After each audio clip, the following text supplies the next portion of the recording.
Saya ingin suatu saat menjadi leader seperti beliau.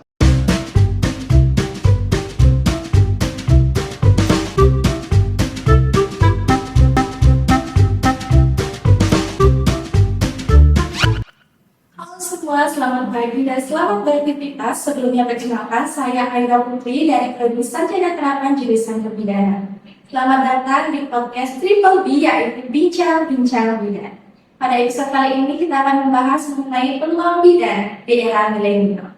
Tentu saja saya tidak sendiri, saya ditemani oleh wanita yang sangat luar biasa, yaitu dosen di jurusan kebidanan, yaitu Ibu Riwaya Siti SSD. Selamat pagi Ibu. Pagi ya. Bagaimana? Sebentar saya tadi mana? Saya ingin sekali.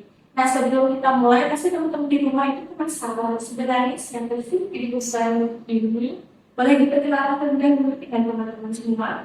Ya, terima kasih Era atas waktunya. Selamat pagi pemirsa Triple. Perkenalkan nama saya Nancy Pamiti. Saya dipanggil Ibu Biansu ya. Itu nama panggilan di jurusan Kebidanan Politeknik Kesehatan Pasar, dan saya sudah menjadi bidan 22 tahun dan juga mengabdi sebagai seorang dosen di jurusan Kebidanan Politeknik Kesehatan Pasar. Hari ini senang dapat berbagi pengalaman kepada seluruh pemirsa di BIBI. Semoga terima kasih. Itu dia tadi dalam bahasa singkat dari Ibu Suwarno. Nah, jadi yang ingin kita langsung aja ya Ibu. Di sini saya penasaran teman-teman Ibu juga penasaran sebenarnya apa yang membuat Ibu tertarik menjadi seorang bidan lebih kecil di dunia kesehatan khususnya di kebidanan. Kenapa saya tertarik menjadi seorang bidan? Tentu awalnya kan memang passion atau minat saya untuk bekerja di bidang kesehatan. Awalnya, yang mana kalau kita tahu bidan itu adalah tenaga kesehatan yang memberikan layanan pada wanita. Jadi saya juga seorang wanita. Saya ingin memberikan layanan kesehatan pada wanita sepanjang dalam kehidupannya agar mereka bisa lebih sehat dan meningkatkan tempat tidur masyarakat lainnya. Kemudian selain itu, selain passion dan minat tadi, saya juga punya seorang role model. Jadi dulu sebelum saya memilih jurusan kepeminatan kebidanan, kebetulan saya tinggal di lingkungan masyarakat yang mana ada sosok bidan terkenal, dan beliau adalah panutan ya di masyarakat tempat saya tinggal, sehingga beliau menjadi role model saya. Saya ingin suatu saat menjadi bidan seperti beliau. Itu juga menjadi salah satu hal yang membuat saya tertarik menjadi bidan. Kemudian saya sudah melihat seorang bidan itu punya peluang. Jadi bidan bisa mempunyai praktik mandiri gitu ya. Jadi punya kewenangan yang bisa dia lakukan, pelayanan yang bisa diberikan secara mandiri kepada masyarakat di bawah fasilitas kesehatan praktik menjadi bidan. Dan itu membuat saya juga tertarik menjadi seorang bidan. Mungkin itu alasan saya kenapa saya ingin menjadi seorang bidan. Baik, jadi tadi alasan Ibu strategi untuk menjadi seorang bidan sangat sangat sekali ya teman-teman. Baik, selanjutnya Ibu kan sudah mengakui itu tidak kebidanan. Menurut Ibu apa sih peran fungsi bidan dalam kesehatan masyarakat? Untuk peran fungsi bidan, ya mungkin kebanyakan masyarakat tahunya bidan itu tentang pertolongan persalinan, kemudian melayani kesehatan lingkungan. Peran fungsinya lebih luas ada itu. Yang untuk bidan sendiri itu yang sebagai pelaksana, kemudian mendidik, kemudian mengelola. Sebagai pelaksana, bidan bisa memberikan pelayanan pada sasaran individu, keluarga dan masyarakat. Untuk pelayanan seperti apa? Tadi ya seperti pelayanan hamil, kemudian pertolongan persalinan, kemudian membimbing ibu lepas atau ibu menyusui dalam menyusui, perawatan ibu melahirkan juga, kemudian pelayanan kesehatan pada masa di bawah lahir, bayi, balita, anak sekolah, bahkan sampai masa di mana wanita itu berencana untuk meninggal kehamilan, kemudian pelayanan kesehatan reproduksi sampai wanita pada masa perimenopause dan menopause dan jadi itu adalah pelayanan yang bisa diberikan oleh bidan sebagai pelaksana. Kemudian kalau bidan sebagai pendidik, itu bidan tidak bisa berperan sebagai seorang pendidik, yaitu memberikan edukasi atau penyuluhan kesehatan. Nah itu sasarannya juga bisa dari individu contohnya misalnya pada ibu hamil, pada ibu hamil misalnya ibu hamil datang dengan satu keluhan, kemudian bidan melalui keluhan itu, kemudian ada satu keluhan itu bidan memberikan komunikasi edukasi yang namanya yang mana tujuannya adalah untuk memberikan penawaran solusi ini misalnya juga pada pelayanan konsultasi yang berlapis, pelayanan konsultasi yang berlapis misalnya dalam hal klien itu datang berencana menggunakan salah satu alat kontrasepsi, tidak juga bisa memberikan indikasinya itu atau melakukan sebuah konseling sehingga nantinya kliennya bisa memutuskan salah satu metode yang tepat atau yang terbaik untuk itu sendiri. Nah, itu sebagai klaster. Kemudian sebagai pengelola itu bisa dalam rangka memprogram atau menyusun sebuah program pelayanan kesehatan dasar di masyarakat di bidang turun ke masyarakat bersama-sama dengan masyarakat, kemudian juga tenaga kesehatan lain juga bisa bagaimana mereka melakukan identifikasi masalah apa yang ada di sana, kemudian mereka menyusun rencana program untuk memecahkan masalah tersebut sampai dengan evaluasi secara keseluruhan. Nah juga sebagai pengelola itu bisa dalam partisipasi tim, misalnya contoh di puskesmas tidak sebagai KIA. Jadi sebagai koordinator ini tidak punya fungsi manajemen semua yang ada dalam pelayanan KIA. Mulai dari pengaturan mekanisme pelayanan, kemudian sumber daya manusia yang ada di sana yang terlibat dalam pelayanan, perjalanan laporan, kemudian pengadaan fasilitas dan sebagainya itu tanggung jawab kita sebagai pengelola itu bisa disebut sebagai. Kemudian yang terakhir peran bidan sebagai peneliti. Nah sebagai peneliti mungkin masa sih bidan bisa sebagai peneliti, memang bisa ya. Jadi seperti yang saya sampaikan di penyusunan program sebagai pengelola itu tentu ada proses identifikasi atau investigasi masalah yang ada. Nah itu adalah salah satu unsur dari penelitian juga. Nah selain itu juga bidan contoh tadi mungkin saya tadi menggunakan sebagai pendidik itu, seorang bidan juga bisa sebagai pendidik di fasilitas pendidikan seperti komunitas contohnya. Nanti contohnya saya sendiri ya adalah seorang bidan, ya posisi sebagai dosen bisa memberikan edukasi yang diberikan kepada siswa. Dan fungsi bidannya itu di dalam pelaksana, peneliti, pengelola, dia juga punya fungsi menjalankan fungsi secara bekerja secara mandiri, kemudian kolaborasi dan juga wujud. Ya, jadi yang mandiri tadi itu dia memang punya kewenangan mandiri untuk memberikan layanan yang bisa dilakukan di fasilitas kesehatan seperti BMD, puskesmas, itu bisa. Kemudian yang mana mungkin skop dari layanannya itu juga yang spesialis. Nah, kemudian untuk yang kolaborasi itu beberapa layanan yang diberikan oleh bidan itu juga perlu dilakukan kolaborasi dengan tenaga kesehatan ya, untuk lebih memberikan pelayanan paripurna dan yang terakhir tadi adalah rujukan. Jadi kalau sudah ketemu kondisi kliennya yang mengalami kondisi patologis atau kegawat daruratan membutuhkan pelayanan yang sifatnya rujukan ke fasilitas yang lebih tinggi atau tenaga kesehatan yang lebih tinggi juga. Jadi seperti itu mungkin untuk peran dan fungsi secara banyak sekali ya pengalaman fungsi bidan dan teknologi masyarakat cuma tahu ibu hamil dan iya terus baik sekali ibu dan juga di masyarakat awam itu kan pasti sulit nih membedakan pasti perbedaan bidan dan dokter kandungan karena mereka tuh selalu berpikir kayak sama aja gitu. Oke, terima kasih. Jadi perbedaan antara bidan dan dokter kandungan jelas-jelas memang sangat berbeda ya, karena ini ada dua profesi yang memang membedakan dimulai dari jenjang pendidikan yang diikuti oleh masing-masing profesi ini sebelumnya.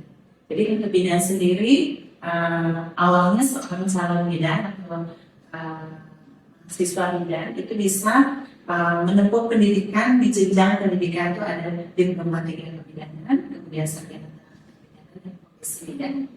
Jadi untuk yang jenjang pendidikan kebidanan dan profesi bidan itu mereka wajib sebelum mereka lulus itu mengikuti ujian kompetensi nasional dan formasi. Itu syarat mereka itu exam sertifikatnya. Jadi mereka harus menempuh formasi terlebih dahulu untuk bisa nanti mereka mempunyai sertifikat kompetensi. Ya, kemudian setelah mereka punya sertifikat baru mereka bisa di wisuda dan mendapatkan ijazah sebagai seorang bidan. Itu untuk jenjang-jenjang pendidikan bidan dari hasil sehingga mereka bisa memegang ijazah bidan. Nah, hanya dengan memegang ijazah bidan, mereka sudah bisa memberikan layanan di maskes, belum bisa. Mereka harus punya namanya STMB atau surat tanda registrasi bidan.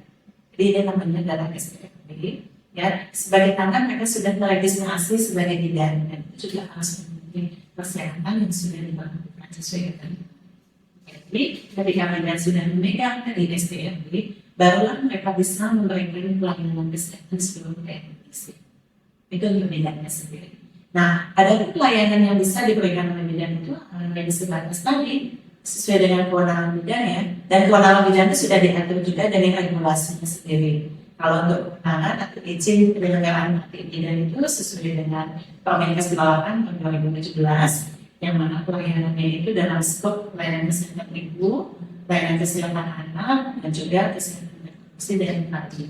Nah, itu yang fisiologis. Tapi dalam kondisi khusus, misalnya ada menemukan klien dengan kondisi kegawat darurat atau kondisi fatal yang mana di sana tidak ada dokter atau di tempat yang terpencil, itu tidak bisa memberikan. Itu untuk bedanya. Kemudian dokternya perbedaannya. Nah, tadi tentang pendidikan dan juga ada jenjang-jenjang yang tersendiri sekali yaitu IPSD, dokter pun begitu. Jadi sebelum menjadi dokter spesialis kandungan dan bidanan tadi yang bidanan mereka juga harus pendidikan terlebih dahulu. Mungkin memakan waktu dimasukin kurikulumnya dan juga untuk profesinya sendiri. Nah, sampai mereka menyalakan lanjut ke spesialistiknya sampai dokter kandungan dan bidanan itu juga memerlukan waktu sampai akhirnya mereka bisa memberikan pelayanan sebagai spesialis protein, yaitu spesialis ginekologi dengan skop layanannya lebih luas. Jadi kalau tadi mungkin bidang sebatas yang fisiologis, kalau dokter kandungan itu sendiri beliau bisa memberikan pelayanan pada tindakan kooperatif dan perawatan intensif bisa. Dia membedakan bidan dengan dokter spesialis. Jadi dokternya lebih luas seperti itu ya Bu? Dia lebih kompleks, lebih komprehensif ya, visual dan aktor udah beliau ambil karena kewenangan beliau dari regulasi dan kondisi. Kalau kita regulasi yang sudah mengatur skopnya fisiologis kecuali dalam kondisi tanah. Iya. Jadi teman-teman perbedaan dari bidan dan juga dokter kandungan. Nah, Ibu kan tadi yang sudah dibicarakan bahwa Ibu sudah lama menjadi seorang bidan. Nah, bagaimana sih Ibu melihat perkembangan bidan selama bertahun-tahun seperti itu? Oke, terima kasih Aira. Kebetulan saya menjadi bidan kurang lebih 22 tahun ya. Dan dari awal saya menjadi bidan itu regulasi yang mengatur izin dan penyelenggaraan bidan itu dengan yang sekarang sudah 9 kali mengalami perubahan. Dan pada saat dulu saya belajar di tahun 1999 itu kita diajarkan juga sejarah perkembangan pendidikan dan pelayanan kebidanan. Bahwa dari awal jenjang pendidikan bidan tidak seperti sekarang. Kalau dulu mungkin hanya dari P2B namanya istilahnya tamat SPK ke sekolah kesehatan, kuliah setahun sudah bisa menjadi seorang bidan. Nah sekarang semakin dituntut kita untuk menempuh pendidikan yang jenjang lebih tinggi. Bahkan sampai ada profesi bidan yang sekarang sudah mungkin di tahun terakhir itu sudah ada di beberapa institusi yang membuka untuk prodi ini.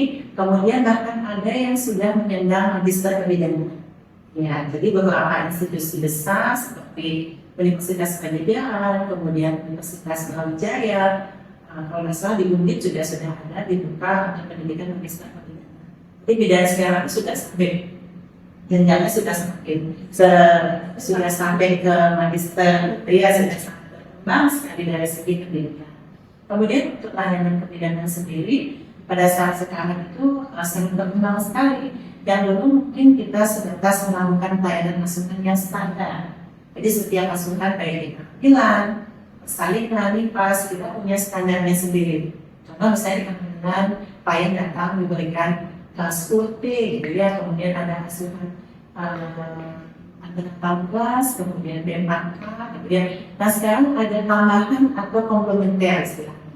Jadi kita juga tidak hanya memperhatikan aspek fisik daripada kebidanan, tapi juga psikologisnya, kemudian mental, spiritual, dengan diberikan asuhan-asuhan tambahan seperti metode komplementer dengan yoga, kemudian bahkan ada bidan yang sudah mendapatkan pelatihan pressure, massage, nah itu diberikan kepada klien pastinya memberikan kepuasan yang lebih dari yang sebelumnya. Karena semakin berkembangnya layanan bidan dari tangan. Jadi sebab itu, Dan kalau dari sisi teknologi itu akan ada perbedaan. iya pastinya. Pastinya ada. Dari segi teknologi sekarang kita di era modern ini canggih ya, teknologi dan informasi itu semakin berkembang dan ini juga mempengaruhi layanan yang diberikan oleh bidan di fasilitas kesehatan. Banyak sekali aplikasi-aplikasi yang digunakan dalam layanan dan pencatatan pelaporan yang dilakukan oleh bidan. Contoh misalnya sekarang untuk aplikasi e-kohon, ya itu untuk pencatatan kunjungan ibu hamil, kemudian ASI untuk layanan imunisasi, dan itu memudahkan bidan untuk melakukan pencatatan dan recall lagi layanan yang sudah diberikan. Kemudian juga berbagai macam platform ya, ini seperti ada sekarang WA, WAB itu bisa kita pakai untuk sarana komunikasi dengan klien. Jadi kalau misalnya bidan koordinator KIA, mereka punya sasaran ibu hamil berapa, bisa di-invite dalam satu grup WAB, dan di situ informasi bisa di-sharing oleh bidan. Karena sekarang kan di era modern ini semua pada sibuknya ya, ibu hamil itu adalah semua yang bekerja juga. Kalau kita kumpulkan offline gitu untuk kita berikan informasi, mungkin mereka ya mungkin anak jaga terus suaminya di sana. Jadi dengan perkembangan teknologi dengan adanya WAD tadi untuk menyampaikan informasi akan sangat memudahkan sekali. Informasi diberikan melalui media-media tersebut, tapi tentunya juga harus hati-hati juga. Hati-hatinya dalam hal apa? Kita sebagai bidan juga harus kita memilah. Jadi harus seleksi ya semua informasi yang akan kita sharing kepada klien kita, jangan sampai itu menyesatkan. Sebagai bidan harus terus mengikuti perkembangan Betul banget. Nah, generasi milenial ini kita pasti kan banyak yang ingin menjadi seorang bidan. Menurut Ibu, apakah banyak peluang dari generasi milenial untuk menjadi seorang bidan? Jadi untuk generasi milenial ya di era modern, bagaimana sih peluangnya jadi seorang bidan ke depannya cerah nggak gitu ya? Atau justru suram gitu ya?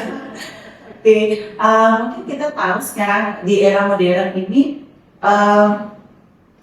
tuntutannya atau kebutuhan terhadap tenaga kesehatan masih banyak, pasti ada permintaan tenaga kesehatan. Mengingat kita loh bidan itu tugasnya apa? Untuk melayani ibu hamil, kemudian menolong persalinan, gitu ya, dan pertumbuhan masyarakat atau kelahiran itu juga masih cukup tinggi, gitu ya. Pasti ada tuntutan untuk memenuhi kebutuhan tenaga kesehatan, khususnya di. Jadi itu merupakan sebuah peluang menurut saya. Ya. Selain itu, selain tuntutan tadi permintaan terhadap jumlah tenaga kesehatan khususnya bidan, kesadaran masyarakat terkait dengan pelayanan kesehatan atau akses untuk mendapatkan pelayanan kesehatan itu mungkin perlu kita tingkatkan. Ya, yang masih kurang kita tingkatkan, yang belum ada kesadaran untuk melakukan mengakses pelayanan kesehatan kita upayakan mereka membawa. Akan hal itu pasti perlu tenaga kesehatan. Bagaimana kita bisa mengubah kesadaran masyarakat pada pentingnya pelayanan kesehatan. Itu peluang-peluang yang saat ini boleh kita pakai sebagai dasar seseorang yang jadi bidan. Pertumbuhan masyarakat terus ya, kemudian pasti permintaan tenaga kesehatan itu ada. Saya jadi bidan kayaknya bisa dan nanti tamat bisa kerja gitu ya. Tapi tetap tadi yang saya bilang kuncinya apa? Kita harus update diri terus. Ya, updating diri karena walaupun kebutuhan terhadap tenaga kesehatan itu masih banyak, permintaan akan ada tenaga kesehatan itu banyak, tapi pesaing-pesaing di luar sana ya institusi yang mencetak tenaga bidan itu banyak. Tiap tahunnya berapa sih tenaga bidan dicetak oleh setiap institusi pendidikan kesehatan pasti banyak. Berdasarkan itu kita harus menantang diri kita sendiri, challenge diri ya. Jadi dengan cara apa? Tadi sudah disampaikan, kita harus mengupdate diri terus. Apalagi sekarang zaman teknologinya sudah canggih, mari kita manfaatkan teknologi ini untuk membuat kita semakin berkembang, ya, semakin punya kelebihan daripada yang lain, sehingga peluang kedepannya untuk kita bisa menjadi bidan kita semakin bisa kita.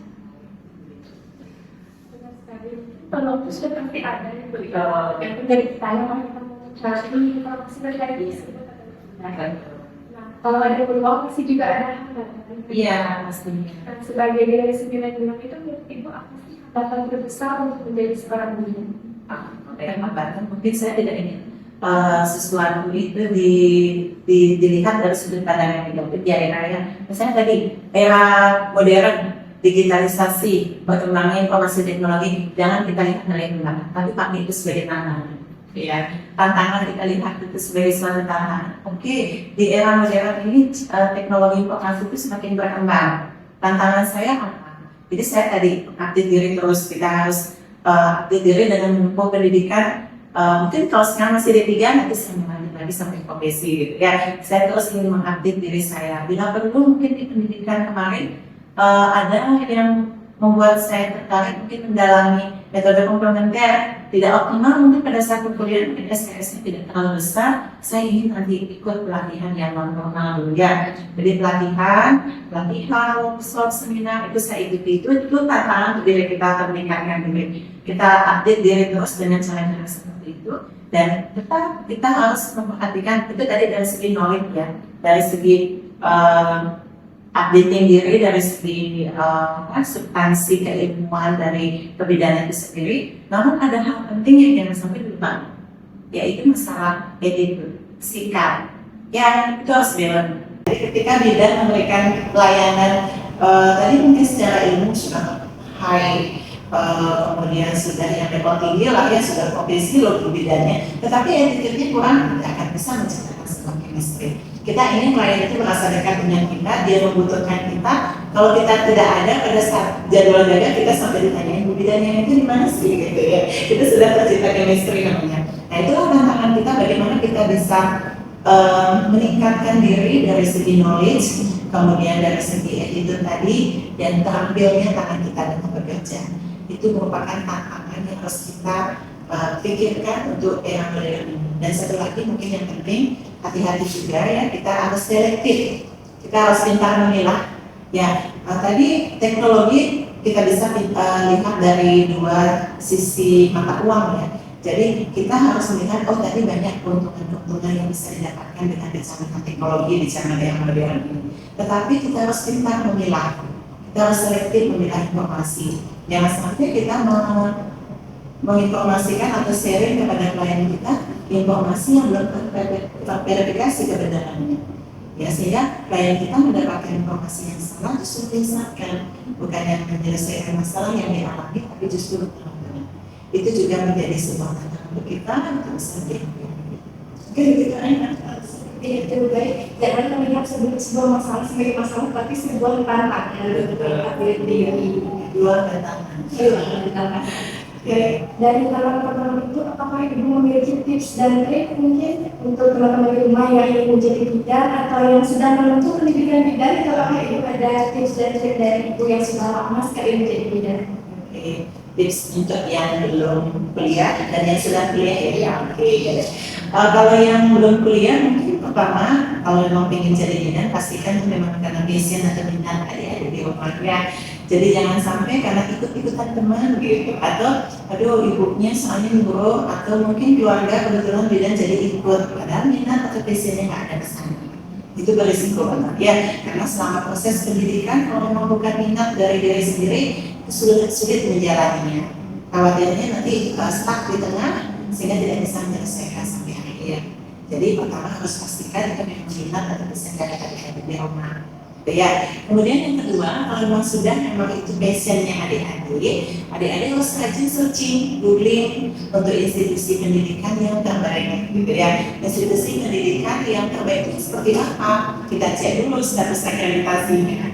Ya, pastinya untuk setiap institusi itu punya di website-nya untuk status akreditasi institusi, kemudian status akreditasi prodi, dicek nanti di situ kalau sudah bagus ya, yang ada tahapannya itu kan unggul, BSKB baik untuk yang sekarang. Dan kebetulan mungkin di sini sampai promosi banyak ya. Ya, kami di Fakultas Kemenkes dan Pasar itu punya 3 prodi ya di jurusan kebidanan atau prodi D3, kemudian sarjana tahapan kebidanan dan profesi bidan, dan kebetulan semua status akreditasinya adalah unggul, yang paling tinggi gitu ya. Jadi bisa deh adik-adik yang memang ada passionnya nanti ke depannya ingin menjadi bidan, memilih Poltekkes sebagai rumah keduanya. Jadi seperti itu. Kemudian yang ketiga, tadi tipsnya pertama sudah menjadi passion, kedua memilih institusi yang terbaik, kemudian yang ketiga itu manajemen diri. apa? Atur diri dalam segala hal. Ya, manajemen waktu belajar, manajemen mengatur pola aktivitas, olahraga, kemudian nutrisi, manajemen waktu belajar tadi sudah ya, kemudian untuk kalian healing itu perlu di manajemen semua sehingga balance. Ya, waktu belajar cukup, jadi saya sudah updating diri. Kemudian sosialisasi, oke sudah bisa belajar untuk komunikasi yang baik dengan sekitar. Itu adalah fondasi ya, ketika kita sudah bisa membangun sikap, attitude yang baik, mulai dari cara berkomunikasi, menjaga sikap, itu sudah fondasi yang luar biasa untuk suatu calon leader. Dan yang terakhir itu adalah kelola stres. Jangan sampai stres ya.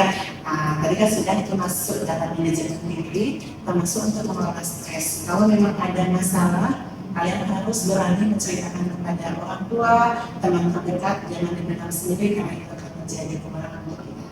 Ya, jadi kalau sudah menjadi calon bidan yang sehat dari segi fisik, mental, spiritual, pada saatnya nanti sudah jadi bidan akan menjadi bidan yang hebat yang bisa memberikan pelayanan yang prima kepada klien. Ini seperti itu ya. Ya. Untuk yang lagi menempuh di jurusan kerjaan, apakah ibu memiliki tips dan trik?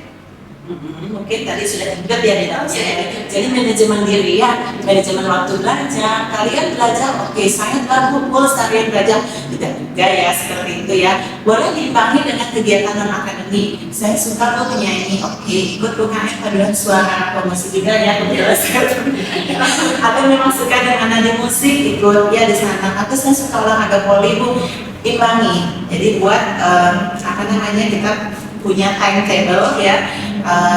Senin sampai Jumat sudah full saya kuliah di kampus, di kelas belajar, belum lagi saya praktek lab yang sudah tingkat tinggi, ada kakak-kakaknya sudah praktek lapangan sampai resminya kan kayak boleh kok diselingi dengan kegiatan non akademik yang merupakan hobi kalian sambil ikut-ikut UKM, kemudian boleh kalau misalnya di sering ada klien, ada lomba-lomba, kalian coba. Ya, kalian harus kompetisi dengan diri sendiri, challenge diri sendiri, tantang diri sendiri. Saya nggak pernah ikut lomba esai, jangan seperti itu.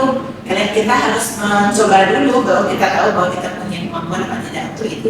Ikut-ikutin hal yang seperti itu karena itu akan bermanfaat untuk adik-adik. Selain nilai di atas kertas untuk akademik, kita juga akan melihat juga yang segi non akademiknya, karena akan mengumpulkan poin SKKN sebagai syarat untuk bisa ujian skripsi atau untuk mahasiswa. Jadi mungkin itu manajemen diri dengan baik. Iya, trik dan tips untuk saya juga. Saya bagus dia sudah bisa sebagai MC atau apa yang host di acara podcast itu keren sekali, sudah potensi diri Anda terlihat. Terima kasih. Baik teman-teman di rumah, jangan lupa untuk selalu mengupgrade ya Ibu, dan juga untuk selalu manajemen waktu kalian, karena manajemen waktu yang itu ternyata sangat penting untuk kita sebagai mahasiswa dan juga untuk teman-teman di rumah ya. Nah, sebelum kita mengakhiri sesi podcast kali ini, apakah Ibu ada hal yang ingin disampaikan untuk teman-teman di rumah? Terima kasih ya Kak. Jadi mungkin tadi dari awal sampai akhir ya terbesit dalam penjelasan terkait dengan apa itu bidan, kemudian di era modern ini bidan seperti apa tantangannya, peluangnya. Jadi pesannya untuk calon-calon bidan kita ya, yang nanti akan kuliah bidan atau yang sekarang sedang menempuh perkuliahan di kebidanan. Jadi bahwa bidan itu bukan hanya tentang mendorong persalinan. Ya, bidan itu jauh lebih dalam dari itu. Bidan itu adalah pilar kehidupan, bisa saya bilang seperti itu. Pilar kehidupan kenapa? Karena bidan adalah sosok yang memberikan harapan dan dukungan, ya, dengan sentuhan kemanusiaannya kepada individu seorang wanita yang berdampak nanti ke keluarga dan masyarakat untuk nantinya bisa melahirkan generasi penerus yang sehat. Ya, kemudian di era modern ini bidan-bidan itu diberikan satu kemudahan, bisa dibilang kemudahan untuk kecanggihan teknologi dan informasi kan. Bagaimana bidan-bidan saat ini bisa mengkombinasikan sentuhan kemanusiaan itu dengan kecanggihan teknologi yang ada? Itu tantangannya. Sehingga apa yang dilakukan? Jadi pesan saya tolong upgrade diri terus ya, updating diri terus, ada segi keilmuan, dengan cara apa pendidikan formal boleh, workshop, seminar, pelatihan. Kemudian jangan sampai lupa yang tadi saya sampaikan, attitude-nya, sikapnya dijaga, ya, jaga hatinya, kemudian selalu empati. Dan kita di kebidanan sudah punya di Poltekkes ya, kita punya budaya hospitality ya, 5 SBT, senyum, salam, sopan, santun, peduli dan tanggung jawab. Jangan hanya ini berupa kata-kata saja, tapi action. Ini penting sekali sebagai seorang calon bidan. Ya, jadi aktif diri, kemudian jaga sikap. Karena di luar sana masyarakat membutuhkan bidan-bidan yang berani, berdedikasi, dan mampu beradaptasi dengan perubahan. Jadi bidan bukan hanya sebatas menolong kelahiran manusia baru, tetapi lebih dari itu, ingin membawa perubahan positif dalam masyarakat. Jadi tetap semangat adik-adik untuk menjadi seorang bidan yang hebat. Mungkin itu aja. Baik sekali Ibu, benar-benar itu sangat buat saya tuh kayak semangat gitu. Terima kasih Ibu sudah menyempatkan waktu untuk datang ke podcast ini dan berbagi banyak sekali informasi dengan kita semua di sini bersama. Mungkin penutupnya saya mau coba panggil. Boleh silakan, yang bagus saya jawab dengan satu. Boleh banget Ibu. Guru ucapan cukup sekian dan terima kasih. Semoga apa yang kita dapatkan ini dapat bermanfaat untuk semua. Baik, terima kasih teman-teman semua sudah menonton acara podcast kali ini. Saya mohon maaf apabila terdapat kesalahan yang mungkin tidak disengaja dari saya dan Ibu Zani di sini. Sekian yang dapat saya sampaikan. Terima kasih dan kita tutup dengan terima kasih saja. Terima kasih pemirsa, kembali sampai